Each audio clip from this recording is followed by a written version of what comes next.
I want to welcome you to a continuing discussion of the critical success factors. And in this particular discussion, we're going to talk about critical success factor number 7 that deals with competitive pricing, how important that is. So often people forget basic business fundamentals when they start working with a multi-level marketing company. So we're going to talk about competitive pricing, but in the context of that, a very interesting, larger issue emerges, one that's important for everybody, important for our industry as a whole. What's that issue? Well, it's illegal pyramids versus legal distribution.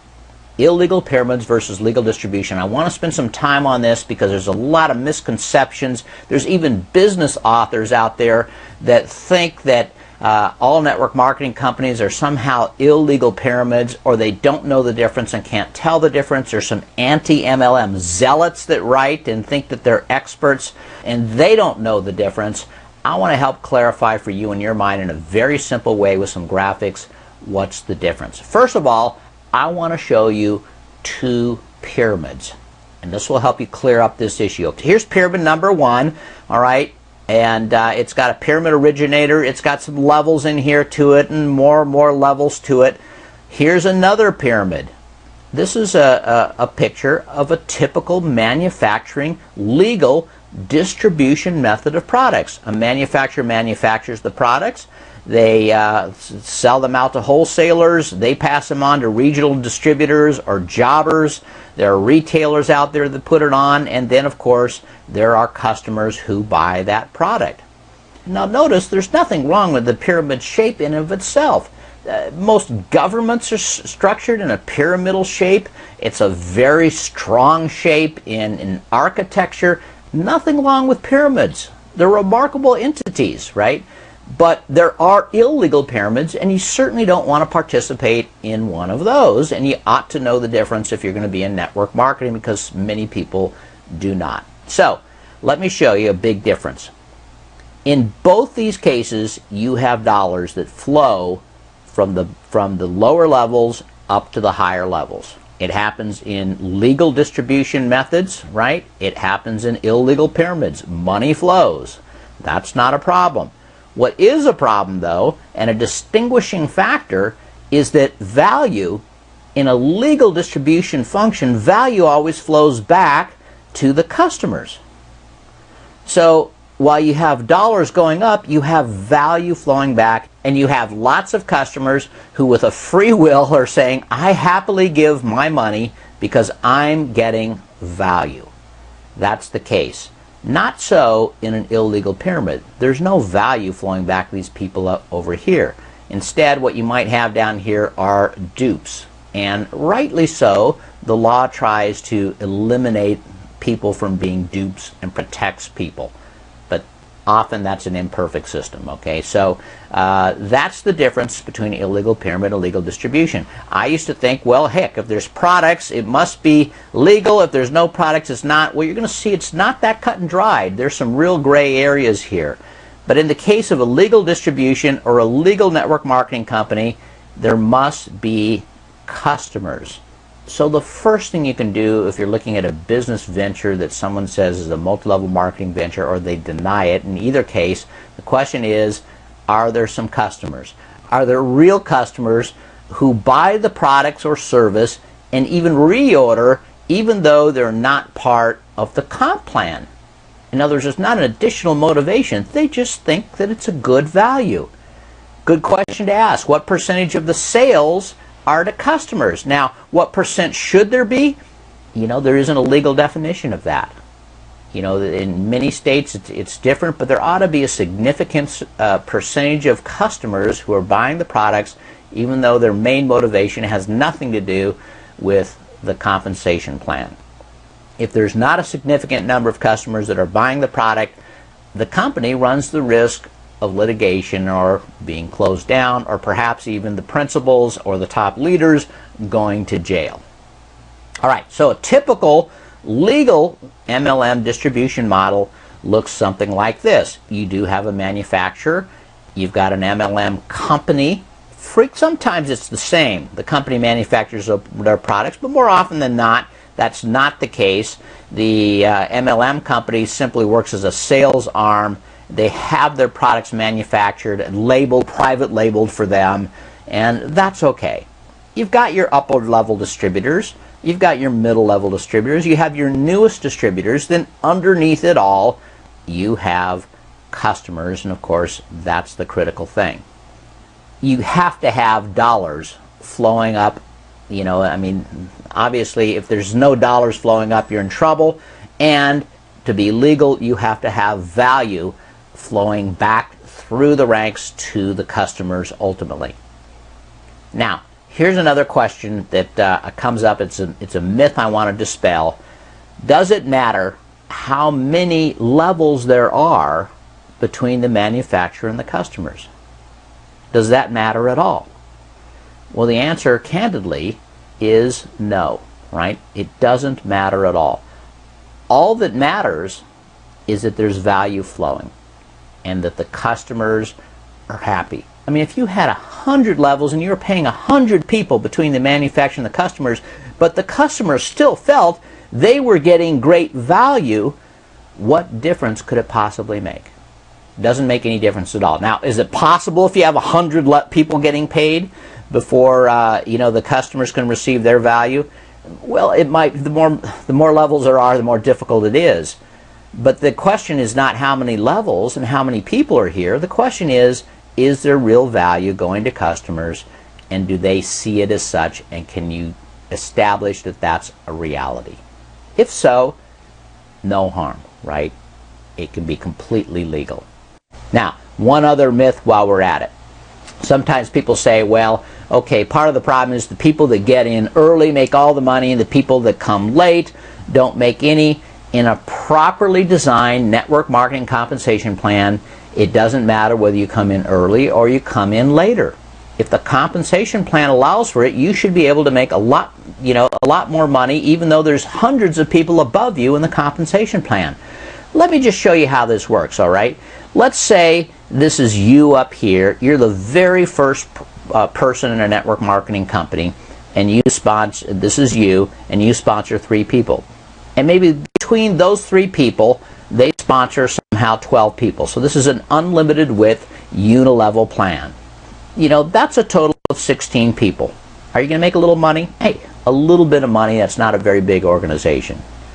What happens next? Maybe somebody you sponsor that's on your second level, one of these 3 people that was here, maybe they go out and sponsor 5 people. That's their first level, but it's your second.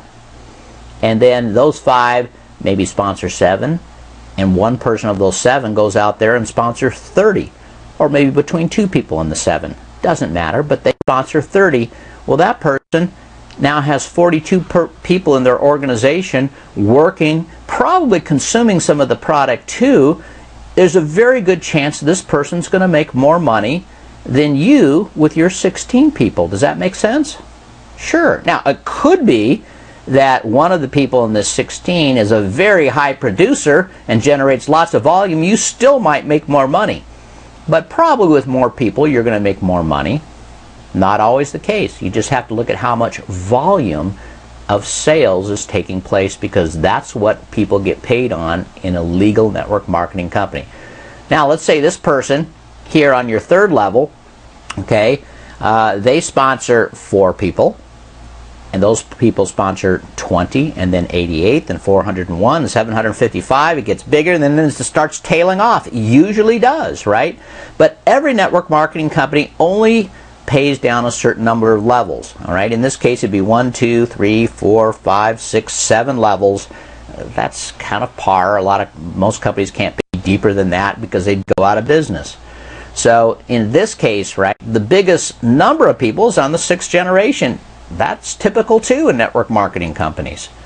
But how many people in this person's organization? Well, 1,353. Is this person probably be making more money? Probably so, right? They're going to be making more money for sure than either you or the person that you sponsored that was on this generation. Is that good? Absolutely. Is that fair? Sure. They came in later. They're making more money. but they built a larger sales organization. They deserve more money. Now, someone comes in below them and says, well, this person above me is making so much more money than I am. But look, they only built a sales organization of 6 people. So it really doesn't matter where you are. What it matters is how big of a sales team that you build. Now, there's an argument that some say, well, you reach saturation. I have never seen a network marketing company reach saturation. If you just look at typical manufacturing companies like Johnson & Johnson, for example, they grow every single year worldwide, and they've been in business for decades and decades and decades. They're doing, you know, 70 billion in sales per year, and they keep growing. No network marketing companies come close to that big. No network marketing company, in my opinion, has ever saturated the market. So there's a third myth we'll dispel for you. So even another person comes in down here, 12 people, they might look at this person and say, well, they got in earlier than me. Not so. This person here just built a larger organization. All right, so there's one myth. Doesn't matter in a properly designed network marketing company. It doesn't matter when you come in. It matters how big a sales organization you build, and ultimately how much volume they're producing. A smaller sales organization might be more efficient and actually be producing more volume than this one. But I'm just using the numbers to illustrate this for you. All right, so let's go back to this idea of pricing and value. Let's look at an illegal pyramid. From a new participant's point of view, okay, they're paying this kind of price for a product. I like to use the example of pencils. Pencils are a product. Again, I'm going to back up one step. Sometimes say, well, if there's no product, it's an illegal pyramid. If there's a product, it's legal. Well, let's talk about the gray areas now. Look at that. What if it's pencils for $10 each? Well, clearly pencils don't cost $10 each, but that's a product, and you could start a network marketing company around that. But the price, from the new participant's viewpoint, the value they're getting is nowhere near as high as the price. In a legitimate business, okay, so they're saying the value is 0. And the only thing that they're receiving really is the right to bring in new participants. That's the classic definition of an illegal pyramid. When the only value that someone gets for the money they pay is the right to bring in new participants. Oh yeah, the pencil's worth, you know, a nickel, but you paid $10 or $100. See, it's just ridiculous. And many companies that are illegal pyramids are trying to pretend like they're legal network marketing companies when they're not. And it's sort of let the buyer beware. If you think the government's going to catch all those, you're wrong. And just because they're in business and have been even sometimes for years doesn't mean that they're not going to get caught sometime. All right, let's look at a legitimate business now. All right, so you pay a certain price. What's the product worth from the new participant's viewpoint? Well, it's worth at least as much as the price they're paying. At least as much. Possibly and ideally, they believe it's worth a little bit more than what they're paying. That's what fuels transactions. Whenever a person says, I'd rather have your product than my money, I think I'm getting more value than what I'm paying, that's what fuels transactions in a free enterprise system. So that's the ideal thing for a legitimate business, is for the customers to believe they're always getting value. Let's have the test a little bit, okay? Legitimate or a pyramid scheme, all right? From the new participant's part of view, the value is here. Legitimate or a pyramid? Clearly, that's legitimate, right? Very, very simple. What if the value is here? Well, probably an illegal pyramid at risk of being closed down by the authorities sooner or later, right? Because the value is so small compared to the price. What if, though, the value is here? Same thing. What if it's here? See, now it's getting tougher. Now it's getting tougher. See, that's where we're getting into the gray areas, because value is a very subjective thing. Some people think that Mercedes-Benz are a ripoff, that the price is way too high when you can buy a Chevy for, you know, a quarter of the price. Why buy a Mercedes-Benz? But that's subjective, because a whole lot of people are happy to buy Mercedes-Benz. So let me just say that this is a very subjective thing, but you need to think about it when you're joining a network marketing company. And we're going to talk a little more about that in just a minute. So can we quantify this a little better? Let's look at the price. Let's say that's the value that most people would agree is being delivered for the price, then what would you call this section right here? The difference between the price and the value. Well, here's an interesting phrase or an interesting name. And if you name this, you can kind of quantify it. It'll clarify your thinking. If the $10 pencils, you say, well, look, I'm paying $10. I think the pencil at most, well, it's a really good pencil. At worth, it's most a quarter. Then this area here, you see, you'd say is $9.75. We're going to call that the pyramid portion of the price. If the pyramid portion of the price is very, very small or non-existent, you probably have a good argument that our critical success factor number 7 is being met in that particular network marketing company. It's a competitive price. 2 requirements, remember, that we said for reliable long-term leveraged residual income. One is that there's a lot of people doing a little bit consistently. That can give you leverage. You can't have leverage unless you get a lot of people doing some work. You need a lot of people receiving value consistently. That's what's going to give you the residual income. When people come back and buy again and again and again, right? So those are the requirements that we've talked about in MLM The Whole Truth, the course and special report. Now let's just talk about what's good business. Well, competitive pricing is critical for both. What do marketing vice presidents do? Well, they study the market and they see where the competition's coming in. I did that with one product, okay, a joint health product with glucosamine in it some years back. And here's what I found. I found Costco had a product that was somewhere down here under $5. Another one in the $6, $7 range. I don't know what the difference is. Probably some difference in quality. I saw one good MLM. I thought a pretty good MLM that had a product just under $11. I saw a GNC store had a product up there around $18. CVS one at $21. One MLM with a product at $28 and another one at $38, $39. Now, what makes sense? Where are you going to find the most number of buyers? If you want a lot of people doing a little bit, if you want to power your distributors that generally aren't great salespeople to do a lot of business, where do you want to price your product? Wouldn't it be down towards the lower end? Well, here's where the market share numbers come in. Between $0 and $10, 65% of the joint health products are sold or priced in that range. 65%. Another 25% are sold between $10 and $20. So between $5 and $20, you've got 90% of the products that are being sold. So this one at $21, okay, 9% of the market's there. One MLM company's pushing that range. Another one is out there trying to sell their product to 1%. I'll bet if you looked at that MLM's number of real customers outside of the comp plan, you'd find next to none. Next to none. Because you're not going to be able to sell very many products when you're working in a 1% market. Far better to be down here somewhere in your marketing if you want to have a good business. Doesn't that make sense? Just basic common sense. I'm putting some numbers on it. Nothing fancy here. For critical success factor number 7, competitive pricing to be in place when you're evaluating a network marketing business, you must look realistically at the value of the products. I'm making that pretty clear, aren't I? Okay. What is the value? If it's here, forget it. All right. Don't join. Don't get started. I don't care how tempting they say the business is. I don't care how great they say their comp plan is. Stay away from it. It doesn't have sound fundamentals. You're not going to feel good about it even if you have a measure of success. If it's here, well, you be the judge. If the value's here, you have to make that decision. If it's here, obviously you're doing a lot better. But you've got to evaluate it.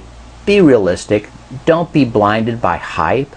I've seen that so many times. People say, oh yeah, we've got customers. In reality, all they have is, sometimes they're their own customers. They're selling to their dog, their next door neighbor as a favor. There's no real customers. Don't get blinded by the hype. Don't fool yourself. That's the most important person for you to tell the truth to is yourself. Okay, there's only one person to be heard if you don't, you. My advice, ask a few family members, friends that have no vested interest in the business, what do you think of this product at this price? They may or may not want the product, but you know what? They can tell you whether they think it sounds like a fair deal or not, and you can determine that way. Ask for advice. Critical success factor number 7, competitive pricing. Clearly one of the most important of the success factors. They're all critical. I mean, if you're missing any one of the 12, the company can fail. So please look at those things before you get involved, before you spend a lot of time, effort, and or money, or waste your reputation, or burn out your friends and family because you've made bad decisions. This is probably one of the first things I ask. I ask people, what's your product? How's it priced? Who's buying it? And I try to find out, are people really going to be buying this, whether they're interested in the comp plan or not, whether they're interested in the business or not. The pricing is so critical, it can even affect the legality of the company and the model. It profoundly affects critical success factors that deal with reorder rate and attrition. It can make or break your quest for reliable, long-term, leverage residual income, and I contend it's worth it looking for that. It's worth it building for that. That's the most valuable kind of income that you own. Well, thank you so much for